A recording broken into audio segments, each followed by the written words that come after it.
आइए बच्चों, digital public school में आप सभी लोगों का स्वागत है। बच्चों, आज हम फिर हाजिर हैं एक नया टॉपिक के साथ। आज का हमारा टॉपिक है खरपतवार नियंत्रण, मेथड ऑफ वीड्स कंट्रोल। तो देखते हैं बच्चों, बहुत ही सरल एवं आसान भाषा में खरपतवार नियंत्रण के बारे में तथा हमारे पीएटी, एमपीपीएटी, सीजीपीएटी में जो आईएमपी क्वेश्चन 2-4 आते हैं उसके बारे में आज चर्चा करते हैं। तो आइए हम देखते हैं खरपतवार नियंत्रण, मेथड ऑफ वीड कंट्रोल। खरपतवार नियंत्रण से तात्पर्य क्या है? नियंत्रण का तात्पर्य है कि खरपतवारों को रोकना। क्या है? खरपतवारों को रोकना। तो खरपतवार को कैसे रोका जा सकता है? तो सबसे पहला विधि हमारा है प्रतिबंधक विधियां, प्रिवेंटिव मेथड। प्रतिबंधक विधियां के अंतर्गत आप क्या होगा? प्रतिबंधक विधियां किसको कहा जाएगा, कैसे होता है? तो प्रतिबंधक विधियां का सबसे पहले शुद्ध बीज का प्रयोग करना चाहिए। किसका प्रयोग करना चाहिए? शुद्ध बीज का प्रयोग करना चाहिए और उस बीज में किसी प्रकार का खरपतवार का सीड नहीं होना चाहिए। तो ये हो गया। मशीन, यंत्र, साफ सफाई रखना।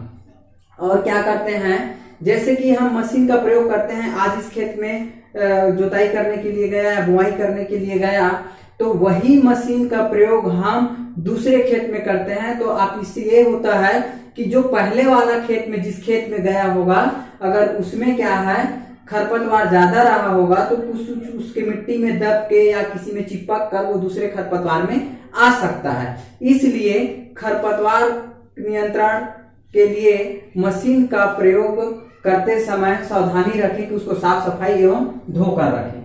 चारा घास उचित स्वरूप, ठीक है। नहर एवं सिंचाई साफ। नहर एवं सिंचाई साफ का तात्पर्य क्या है? नहर साफ होना चाहिए, अन्य घास फूस उगा रहता है तो उसको जला देना चाहिए। और ये नहर और सिंचाई के माध्यम से जब पानी जाता है तो इसमें जो नहर के माध्यम से जब खेत में पानी जाता है तो जो नहर में जितने ज्यादा खरपतवार होते हैं वो खरपतवार हमारे खेत में चला जाता है, जिसके परिणाम स्वरूप ये भी एक हमारे लिए महत्वपूर्ण बात है। पौधे लगाने में सावधानियां, और पौधे को लगाने में सावधानियां बरतनी चाहिए ताकि ये घास खरपतवार जो है न उग सके। चारा घास उचित स्वरूप। चारा और घास का उचित स्वरूप, उचित जगह रखना चाहिए और चारा और घास पूरा सलाह गड़ा कर ही खेतों में प्रयोग करना चाहिए। सड़े गले व शुद्ध खाद का प्रयोग करें। और जैसे कि हम क्या बोलते हैं, एक जगह इकट्ठा करते हैं, गोबर खाद जैसे कि इकट्ठा करते हैं और गोबर खाद में से कुछ और जैसे गौशाला है उनमें से जो अपशिष्ट पदार्थों है उनको ले जाके रखते हैं, तो अगर वो सड़ा नहीं रहता है तो उनमें जो घास खिलाते हैं पशुओं को, तो उसमें से जो बीज झड़ा हुआ रहता है वो खेतों में चला जाता है और जिसके माध्यम से पहुंच जाता है। तो उसके लिए सड़े गले व शुद्ध खाद का प्रयोग करें।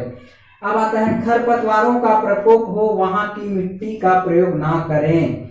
और जैसे एक स्थान से दूसरे स्थान मिट्टी को पालने के लिए ले जाते हैं, खेत को बराबर करने के लिए ले जाते हैं रोपाई के समय, तो उसमें क्या करना चाहिए कि खरपतवारों का प्रकोप हो। जिस मिट्टी पे खरपतवारों का प्रकोप हो और जिस मिट्टी में खरपतवारों की अधिकता हो तो वहां पर का मिट्टी को हमको प्रयोग में नहीं लाना चाहिए।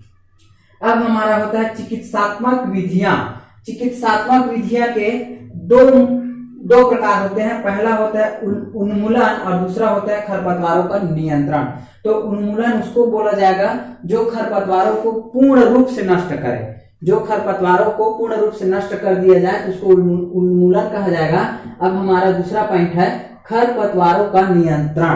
अब हम कहां पर आ गए? यहाँ पे कौन सी विधि का? चिकित्सात्मक विधि का। चिकित्सात्मक विधि का दूसरा पॉइंट होता है खरपतवारों का नियंत्रण। तो खरपतवारों का नियंत्रण को कितने भागों में बांटा गया है? पहला है यांत्रिक विधियां, दूसरा है कृषक विधियां, तीसरा है जैविक विधियां और चौथा है रासायनिक विधियां। तो बच्चों, आज हम पढ़ने जा रहे हैं खरपतवारों का नियंत्रण का यांत्रिक विधियां और कृषक विधियां। तो अब खरपतवार नियंत्रण को 4 भागों में बांटा गया है। कौन कौन से भागों में? यांत्रिक विधियां, कृषक विधियां, जैविक विधियां, रासायनिक विधियां।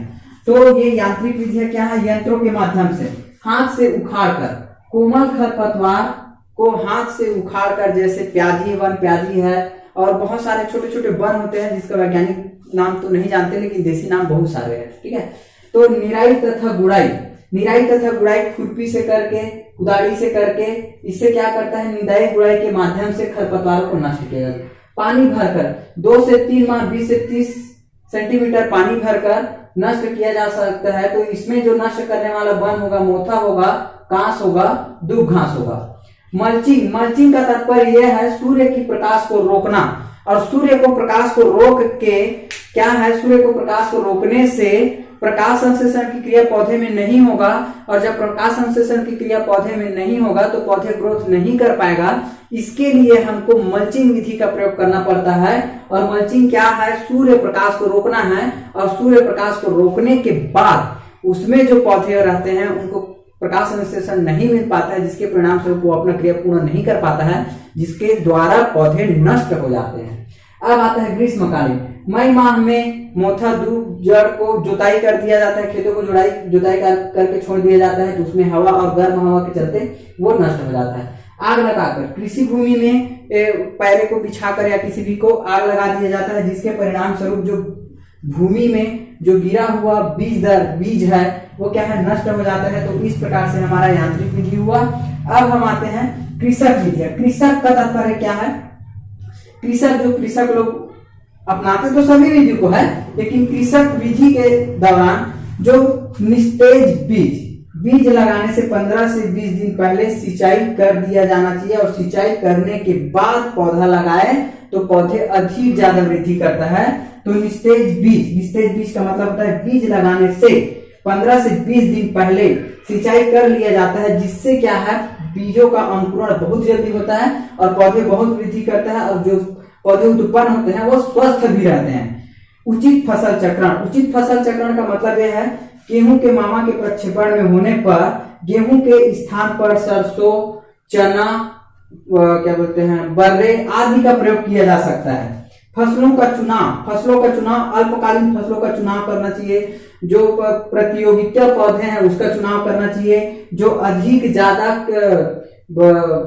खरपतवार से लड़ने की क्षमता रहे, ऐसे पौधों का चुनाव करना चाहिए। खाद एवं उर्वरक में हमको ज्यादा अलजुल खादों का प्रयोग नहीं करना चाहिए। हमको कंपोस्ट खाद, हरी खाद, गोबर खाद आदि ऐसे खादों का प्रयोग करना चाहिए, ताकि खरपतवार वृद्धि ना कर सके। बोने का समय, फसलों को उचित समय में बोना चाहिए, और फसलों को उचित समय में बोने से फसलों का जो अंकुरण है वो सही तरीका से होता है और 100% होता है। और जब पौधे का अंकुरण 100% होता है और सही जगह होता है तो पौधे को उचित वातावरण मिलता है, और उचित वातावरण मिलता है तो पौधे वृद्धि करता है। तो पौधे जब वृद्धि कर दिया है तो उसमें खरपतवारों का उतना ज्यादा बढ़ने की संभावना नहीं रहता है। प्रतिभूमि को छोड़कर खरपतवारों को नष्ट किया जा सकता है। अब हमारा आता है, तीसरा होता है जैविक विधियां, और चौथा होता है रासायनिक विधियां। इस विधि को हम अगले पार्ट में पढ़ेंगे, क्योंकि हमारे बोर्ड जगह नहीं है, इसलिए मैं इसको अगले पार्ट में बताऊंगा। तो रासायनिक विधियां के 2 प्रकार होते हैं, एक वर्णात्मक शाकनाशी, एक अवर्णात्मक शाकनाशी। ठीक है, तो इस प्रकार से हमारा खरपतवार होगा। अब आते हैं हम हमारे इस खरपतवार से संबंधित कुछ पीएटी में क्वेश्चन पूछे जाते हैं, तो किस प्रकार से क्वेश्चन होगा। तो पहला क्वेश्चन हमारा है, चौड़ी पत्ती को नष्ट करने के लिए किसका प्रयोग किया जाता है। चौड़ी पत्ती को नष्ट करने के लिए किसका प्रयोग किया जाता है, तो 2,4-D दवा का प्रयोग किया जाता है। सोयाबीन के खरपतवार को नष्ट करने के लिए कौन सा प्रयोग किया जाएगा, तो सोयाबीन के खरपतवार को नष्ट करने के लिए लाशों का प्रयोग किया जाएगा। किसका प्रयोग किया जाएगा, लाशों का प्रयोग किया जाएगा। और खरपतवार अनुसंधान केंद्र कहाँ स्थित है, तो खरपतवार अनुसंधान केंद्र जबलपुर में स्थित है। खरपतवार नष्ट रसायन को क्या कहा जाता है, जो खरपतवार को नष्ट करे वैसा रसायन को क्या कहेंगे, तो वैसे रसायन को शाकनाशी कहा जाता है। क्या कहा जाता है, शाकनाशी कहा जाता है। गोभी के खरपतवार को नष्ट करने के लिए कौन से दवाओं का प्रयोग करना चाहिए, तो गोभी के खरपतवार को नष्ट करने के लिए बेसिलिन दवा का प्रयोग करना चाहिए। चयनित शाकनाशी कौन है, जो चयनित शाकनाशी जो चयन किया गया है वो शाकनाशी कौन सा है, तो एंट्राजीन्स शाकनाशी है, जो शाकनाशी चयनित शाकनाशी है। मकोई का वैज्ञानिक नाम क्या है, तो जो ये पूछा जा रहा है हर साल प्रतिवर्ष, तो इस प्रकार से हमारे पास आप लोगों के लिए कुछ 4-5 क्वेश्चन हैं। अब इतना पढ़ाए हैं तो उससे संबंधित क्वेश्चन तो होना जरूरी है, तो ये आपके लिए बहुत महत्वपूर्ण क्वेश्चन है, इसको आप फेयर नोट्स कर सकते हैं। तो मकोई का वैज्ञानिक नाम सोलेनम नाइग्राम। अब आते हैं गेहूं के फसल के खरपतवार को नष्ट करने के लिए कौन से दवा का प्रयोग करना चाहिए। तो गेहूं के खरपतवारों को नष्ट करने के लिए आइसोप्रोट्यूरान का प्रयोग करना चाहिए। तो इस प्रकार है हमारा ये जितना भी हम पढ़ाए हैं उससे संबंधित क्वेश्चन है, और ये खरपतवार नाशी है। और ये क्वेश्चन इसमें अलग से मैं दिया हूं, अनुसंधान, खरपतवार का अनुसंधान केंद्र कहाँ है। तो खरपतवारों का अनुसंधान केंद्र जबलपुर में स्थित है। तो बच्चों आपको ये वीडियो बहुत समझ में आएगा और समझ में आया होगा। अगर किसी प्रकार से क्वेश्चन है तो हमारे YouTube चैनल के माध्यम से कमेंट्स बॉक्स में जाके आप हमें कमेंट्स कर दीजिए, ताकि हम आपको आपकी कमी को या इसमें जो कमी है उसको अगले वीडियो में पूर्ण कर सके। धन्यवाद।